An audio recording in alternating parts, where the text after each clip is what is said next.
Time for all your binge-worthy pop culture news. Welcome to Up and Adam. Hi, guys. Welcome back and happy Thursday. All right, guys. So I know that we're talking about Vanderpump Rules, but we have a very special guest who I ran into at the Vanderpump Rules Season 10 premiere party. Honestly, unexpectedly, but it was a good time. So before we jump in, if you guys haven't already, go ahead and smash that like button. If you're not subscribed, get subscribed. Don't forget to hit that notification bell. And with that, let's welcome Talk of Shame, Kiki Monique. Hi. Hi. How are you? Good. How are you? Good. So it was, honestly, I don't know if I have heartburn or whatever. I'm sorry, but it was so good running into you in LA. I know. I didn't know who I was actually expecting to see at that party because I knew it was sort of just like insiders and cast members. And I was like, it's always nice to see like a fellow account at a party because you always worry when, you know, reality stars see you, like, are they going to not talk to you because they're worried about what tea you're going to spill or what? Right. No, and watching you there, I saw you on the episode, I think it was this week's episode where we see you at Schwartz and Sandy's too. How do you get the invites for these places?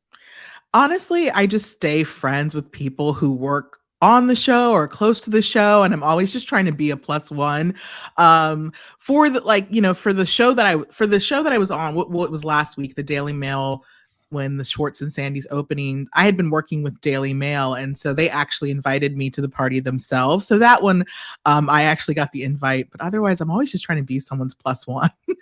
Okay. I mean, listen, you do a good job too. Even when I saw you at the Vanderpump Rules premiere party, I saw you from across the bar, and I feel like I targeted you. I zoned in. Did you catch that or no? Well, I saw you and I was like, oh, Adam, I recognize that face. Yeah. So I just waved at you and came on over. When I saw you across the bar, I was like, I'm going over there. And I did. I came over because I saw you and I was like, I have to go over there and I have to say hello. I have to say something, right? Totally. Because it always also gets weird because a lot of times people expect a lot of the accounts, especially Bravo accounts, to also have beef. And so you never know like which accounts like you and which accounts don't. So it's always a gamble. It's really sometimes kind of dramatic. And I feel like it does not need to be that dramatic. But no, you're right. It doesn't need to be dramatic, but it is. It is. All right. So I want to get into the Vanderpump Rules of it all. I wanted to ask you a question. A lot of questions, because as we navigate this week's episode, by the way, guys, if you haven't already, go ahead and smash that like button. But Raquel crying and admitting that she's still in love with James. Were you shocked by that?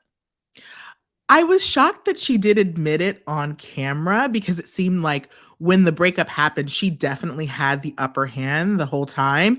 And she is being more vulnerable, which I guess was surprising. He's moved on and that has to sting. And you would think you would just sort of kind of want to still have the one up on him. But, you know, she was being vulnerable. I was shocked to hear it. You know what's so wild to me too is like, I'm friends with James. He called me out on the night of the premiere party. I talked about this on my channel. But my thing is like looking at Raquel, I feel like we have Raquel, girl, like there is somebody out there who is going to treat you like gold. You know, there is like a guy who is going to see her, who's going to be like, you're so sweet, you're nice. Like, why would anyone treat you anything other than a princess? You know what I mean? Like that guy does exist. Not like the guy who's like, oh, you're so nice, you fucking idiot. I'm going to walk all over you and talk to you like you're stupid until you believe that you're stupid. And then that way you're stupid enough to let me talk to you like you're stupid. Right? Totally. I mean, one thing, I'm never going to feel bad for a pageant girl because she's not going to have a hard time finding a guy.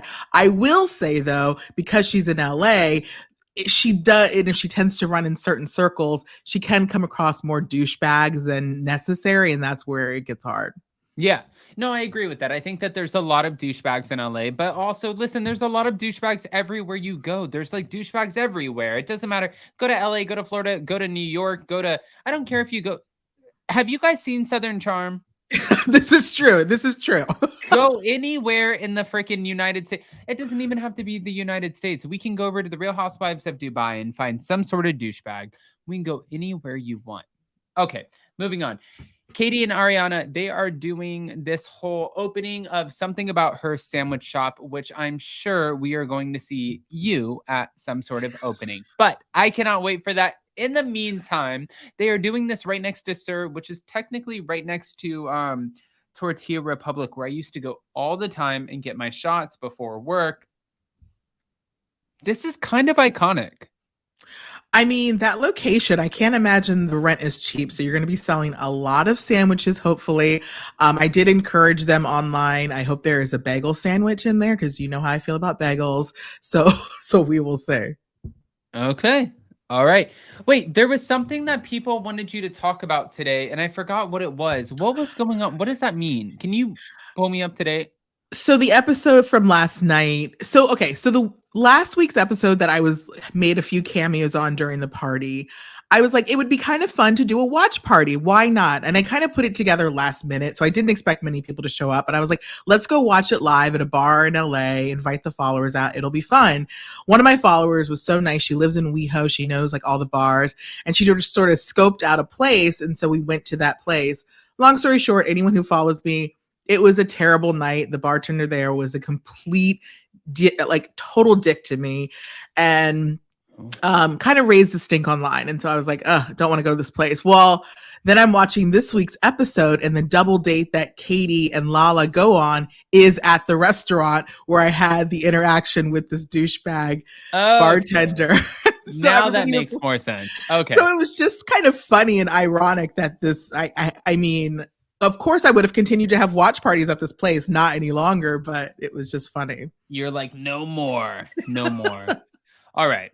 So, okay, that makes more sense, and I appreciate you helping us understand. Now, getting back to it, Katie, as we saw in this episode, she does have a background in hospitality, which I really like.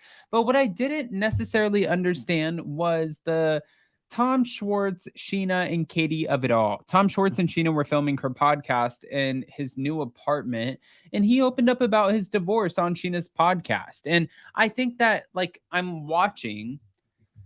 One thing that I like about Tom Schwartz, when I was in LA last year, I did a Spilling Tea live tour. I did 3 cities, and we did Los Angeles. Tom Schwartz was there.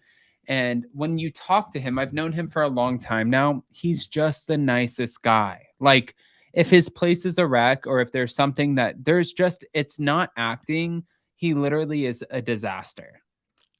This is true. Yeah. And I agree with that. I've met Tom a few times. Like I randomly did this show that him and Tom did on Bravo, where it was like Watch with the Toms and Toms. And we had a fun drinking time. And then I ran into him at a separate Daily Mail thing and ran into him there. And then also that night you and I ran into each other, talked to him for a bit too.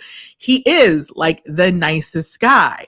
But the funny thing is like, I feel like every time he runs into me, he does not remember me. And so if that were anyone else, I'd be like, that is a total, what kind of person is that? You meet them over and over and they do not remember who you are.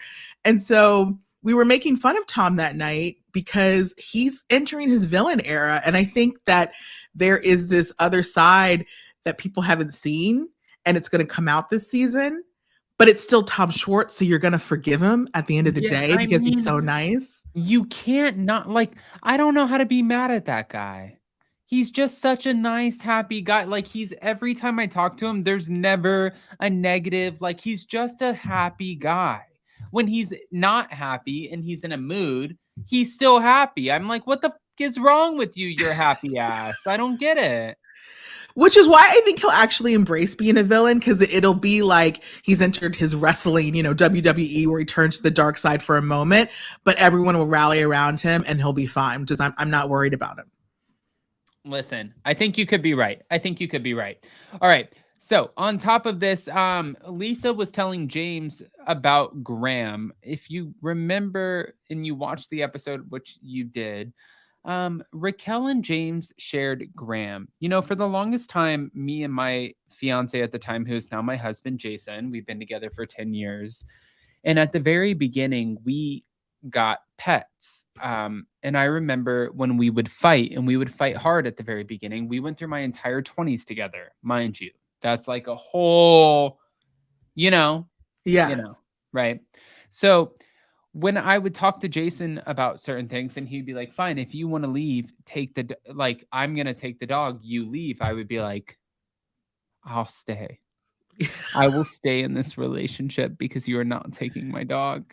Yeah. You know, but then you see this and we're watching Raquel and James, and Raquel has their dog, Graham, who has a hole in his neck from what they think could be a fence. James was obviously not so happy about this. What are your thoughts? If you were in a relationship, would you navigate it the way that Katie and Tom navigated it, doing 1 week on, 1 week off? Or would you navigate it the way that Raquel and James navigated it, in the sense that we would just take the dog and you're out? I was in that situation. I was with an ex. We, got 2 cats together, and I didn't even want cats when I got them. Like, in the beginning of the relationship, if we had broken up early, I'd been like, take those cats. Now at the end, I was like, never. And I took them. I don't think I have the ability to have a swap on and off and see my ex every week. There's no way I could do that. So it definitely would have been a Raquel and James situation. But you even saw when Raquel was decided to be nice and, take, Graham to the park with James. James was so happy. But then the entire time, James was like putting Raquel down, telling her about how he's never been more in love than before. And it's just like exactly that interaction is why I would avoid this swap, because I came here to do a nice thing and now I'm leaving feeling worse than when I came. Yeah, no, I agree. James, you fucking asshole. No, I'm kidding. I'm kidding. Okay. All right. No, listen, at first I thought that James crying about Graham was so sad, but then I saw the way that he was acting and the way that he was treating Raquel, and I'm like, dude, you sound like a douchebag. And I love James. And James called me out at the Vanderpump Rules premiere party, and he said, because I called his girlfriend a fan, and he's like, bro, I just want to say you called my girlfriend a fan, and it's because Scheana called her a fan. And I had to like check the shit out of James and be like, no, bro, you called her a fan. And I repeated what you said. You called her a fan. He's like, I didn't call her a fan. And I was like, you had the receipts? Yes, of course I had the receipts. Boom, here, point, case made. You called her ass a fan. And with that, like, it's not my problem. Right? No, it isn't. And it was interesting watching the first 2 episodes, meeting Allie too, and then they were doing some flashbacks to Raquel, and Raquel has come so much further. She's such a different woman than when she started. But when they were playing those old Raquel scenes, and then I was seeing Allie, they were kind of the same person. They talked the same. They moved the same. And to me, that said more about James and his type. Like, there is a specific type of woman that I think that if they aren't in this mold, he's not interested anymore. So I don't know.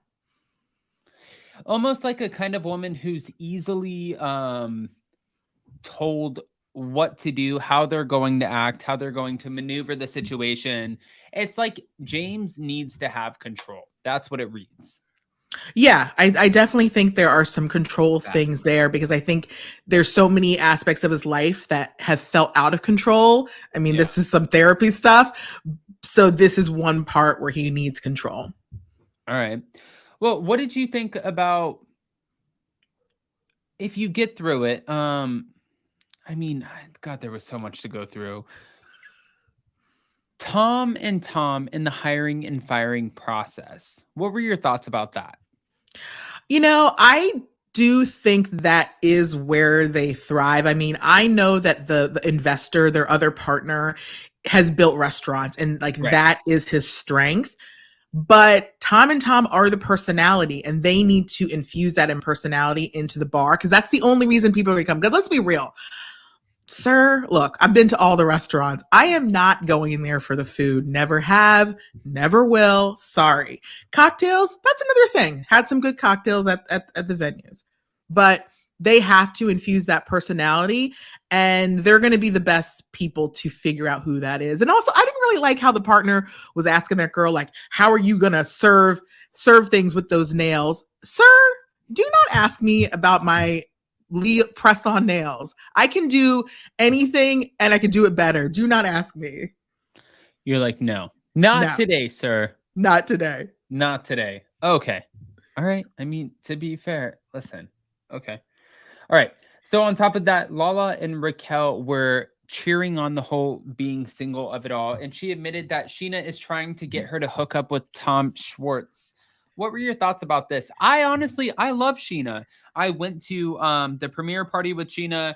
I didn't think that Scheana was trying to maneuver anything, but then when I thought about it a little bit, I was like, oh, girl, you have a paycheck that you have to get too, because you have a baby that you have to feed. So whatever you have to do, you're going to do it. I have been all over with this. And then even this morning, I opened up the gram, and there was another theory about how Raquel and Tom could have possibly already been hooking up, and that they're just using this whole Scheana story as like this cover up. So I was like, oh my God, my brain didn't even go there before. At the end of the day, yes, Scheana is smart for keeping this alive. She also is keeping receipts, because she's saying, look, Katie, we were in Vegas. You told me that we were fine with this. And so I've run with it, and now you're mad about it. So even though Scheana is being very devious, I can't blame her, because look how much we've talked about this storyline. But what were your thoughts when Raquel also admitted that she's not opposed to hooking up with Tom? Like right in front of Katie. It was like when Allie said to Raquel, she was like, oh my God, it's like we switched places. I'm like, girl, this is what? Did you just say that? That whole scene with Lala, Katie, and Raquel was so weird, because she was very much being like, yeah, I would never do that. But like, if I did do that, it was not like I would really date him. I would just mess around with him a little bit. And it's like, huh? You could see in that moment, Katie was like, that was not what I had set up this scene. That was not where I thought this was going. No, she was not happy about that.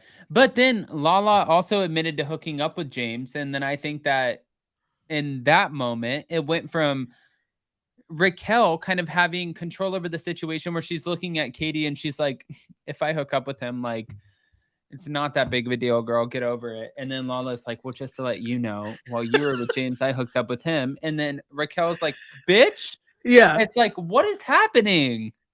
I know. It's like, I feel like Lala is in this phase where she is trying to do a lot of like cleanup, right? Because she is now in this custody battle with Randall, and sort of any past behavior could come out and make her look worse. So she's cleaning up a little bit. And it's also just weird to hear, even if you're broken up with someone, it's still weird to hear that your ex did something when you were together. You can't let it go. So I don't fault Raquel for like being like, huh? Yeah. No, I agree. And I feel like too, with Scheana, I feel like she's talking to Raquel about Tom Schwartz. And I think that she feels like, Scheana feels like she's in the middle a little bit, but I feel like she's put herself in the middle because of what Katie said, and she has to be a part of the show. And I think that there's always that fear of like being excluded from the show, right? For sure. Because at the end of the day, she could easily be on the outs. At this point, she's married. She's got a kid. She lives not even in LA, really. She's kind of away from them. So she has to keep her hooks in somehow. Yeah. Yeah. What did you think about Lala and Katie's double date? That was the most awkward experience I've ever witnessed. And look, I felt those guys were too young to begin with. You shouldn't, those kind of guys you can date, I don't know if you want to take them on a date, if that makes sense. Like they just weren't quality guys for them. Like Katie and Lala were too good for them. Yeah, where did you find these assholes? I mean, wasn't it at that weird party Were you not at that party? I didn't go to that party. Oh, okay. Okay. I mean, no, but like, where do you find these assholes? I know. It's like, I mean, she obviously had scrolled through his TikTok, seen when he was about. But even here's the thing: the reason we wouldn't have gone on the date to begin with, when Lala met him that night, the first thing he said was, "How old are you?" Yeah. Already, I would have been like, my response to this is always, "I'd rather tell you my weight. Get out of my face. Don't ask me how old I am." Then when Lala says, I think she says, "I'm 31." He says, "Oh, you're right within my range." But strike number 2, we are not going on a date. Strike 2, you little bitch. No, I know. I feel you. And then his friend, Lala says 3 times she's sober and not drinking. And then he just keeps asking her about getting drinks. Like, I just can't. I can't. No, I agree. All right. So when James meets up with Raquel for Graham and she calls him out about Lala, but then he's like not even paying attention to Graham when he's there for Graham. And Graham's like right there on the floor, but he's sitting there talking to you. You already called this out. What were your thoughts? I was just so annoyed because I feel like James should have respected that Raquel went outside of her boundaries. She dropped her boundary for you because she felt bad. Yeah. Let you see this, baby that you have grown up with for 4 years. And because she asked you a question about you hooking up with Lala, which I'm sorry, it's fair. It's not like you've been broken up that long. Just because you're in a new relationship, you still have only been broken up like a few months. It hasn't been this long. And she wants to understand, like, was our entire relationship built on lies? And you then proceed to turn it around and make it a whole look like I'm in a great relationship and I've never felt this way before, just to make her feel like that much worse. Oh, it's just not nice. Right. Well, what do you have then? Do you have any predictions when it comes to the upcoming episodes or like how you feel or no? I think that, we've obviously seen previews and people have had their opinions about, Raquel acting out and hooking up with all these people. Now, as we're seeing sort of like what's been happening leading up to it, you almost understand it because now she's sort of acting out, I think, to like prove a point maybe because of sort of like the way that, James has been talking about her and like kind of like she's losing her sort of in with Katie and Lala because they're not feeling her. So I just predict like this is where we're going to see a lot of the acting out. But then she's probably going to like regret it. Yeah. No, I mean, that makes sense. Yeah. Okay. All right. Well, before we go, I guess my last question would be, what was your favorite part of the Vanderpump Rules premiere? Oh gosh. I mean, I would say honestly seeing when Lisa Vanderpump got up to see her, are you talking about the premiere party or the actual premiere? The premiere party. I liked seeing Lisa Vanderpump get up and do her speech because that party, we were there. I don't even remember. We went sort of late and, everybody was kind of drinking all night. And I like that she is this, restaurateur. She does come out and she doesn't just like make an appearance. She hangs out, she parties, she talks to people. She's in the scene. And I don't know, it was just like, it felt like people who think she may be fake. No, she's really there. She's really doing it. She's really running these places and giving pep talks. I loved that. Yeah, no, I thought that it was great. It was great seeing her. I love Lisa Vanderpump. All right. Well, obviously, thank you again so much. I appreciate the hell out of you. And then I think that if you are free, you know what? I'm going to text you after this because we have something else that we're going to be doing. Let me text you after this and then I will send you the photo. I just saw on Instagram that I never sent the photo. I'm so sorry. I know. We took a really great photo and the world deserves to see it. I know. But thank you. We love you. We appreciate the hell out of you. And we will see you so very soon. Love you. Mwah. Bye. Bye. All right, guys. So definitely talk of shame. Kiki Monique. First of all, by the way, she is so funny, so amazing, and so sweet in person. She's stunning. Just a lot of fun to sit there and kind of be in an awkward position, which would be the premiere party, and then be able to have someone to talk to. So yeah, if you guys haven't already, go ahead, smash that like button. If you're not subscribed, get subscribed. Don't forget to hit that notification bell. And with that, guys, we love you so much. We appreciate the hell out of you, and we will see you next time.